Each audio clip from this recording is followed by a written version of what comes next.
Hello, my name is Rachel, and I'm here with my wrap-up for the 2 readathons I participated in last week. The first one was TBR Takedown, and the second was Bout of Books. They ran together through last week, so I just decided to jump on both bandwagons, and I got so much reading done. I'm super pumped. The first book that I managed to read was a book that I actually was rereading, and it wasn't on my TBR list because I was hoping to get it done before the readathon started, but it didn't happen. So I read The Fifth Wave by Rick Yancey first, and I like this actually better the second time than I did the first time. If you are not aware, this is kind of like The Walking Dead, but with aliens and teenagers. So yeah, it's pretty good. I am so pumped for this movie, and I really want to jump into the sequel and then the trilogy when it comes out later this year, so I wanted to get back into the world, and I thought, what better way than to just jump back in and reread this book? So I gave it 4 out of 5 stars, and I am going to do a book talk on this, so stay tuned to my channel for that coming up in the future. Next, I picked up another book that wasn't on my TBR and that I had just barely started and had hoped to get finished before Monday, but it just didn't happen. And that is The Killing Woods by Lucy Christopher. And if you follow my channel at all, you know I am just a freak about Stolen by Lucy Christopher. I love that book, so I'm so pumped to get this one. And this basically follows the story of a town dealing with a soldier who comes back from the war with PTSD, and one day he comes out of his woods, it's kind of like his hideaway, carrying the body of a local teenager. And it was very interesting. I thought the plot was really good. It had a lot of mystery in it and a lot of psychological intrigue, if you will, and I'm going to be doing a book talk about this book as well, so stay tuned for that. I gave it 4 out of 5 stars on Goodreads. Next, I picked up a book I had on my e-reader, and that was The Great Gilly Hopkins by Katherine Paterson. I did not like this book much. If you know Katherine Paterson, it's probably because of Jacob Have I Loved or Bridge to Terabithia, both which are kind of depressing, and so was Gilly Hopkins.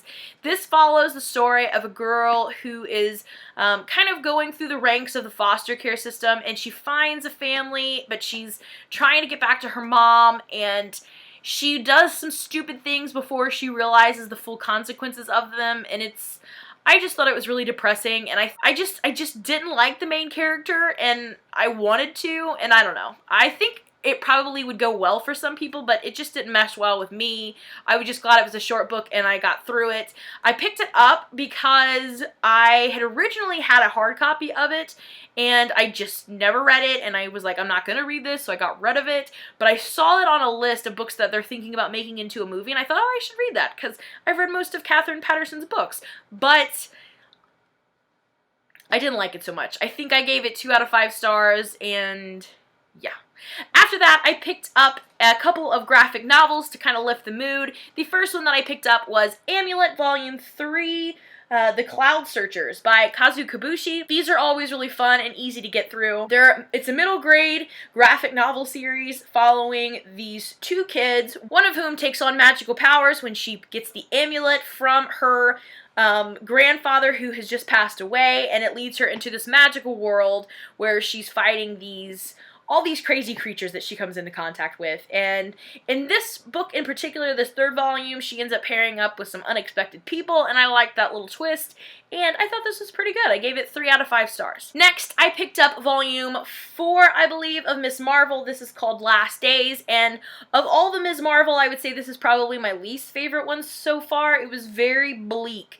However, I did love that we got to meet the original Ms. Marvel in this comic, which is Captain Marvel now, and I thought that was kind of cool. But again, I thought this one was a little bit bleak. I gave it 3 out of 5 stars. I'm hoping maybe volume 5 picks up a little bit, and we'll get more in the 4 or 5 star category. Next and last, I picked up a book called Zombie by Darren Shane, and I don't really know what to say about this book. It was not what I was expecting, because there was not as many zombies as you'd expect from a book called Zombie, and there was a lot of kind of racist hate going on, and like the mental anxiety of should you try to fit in or should you stand up for people, and I thought that was kind of a weird thing to have in a book about zombies.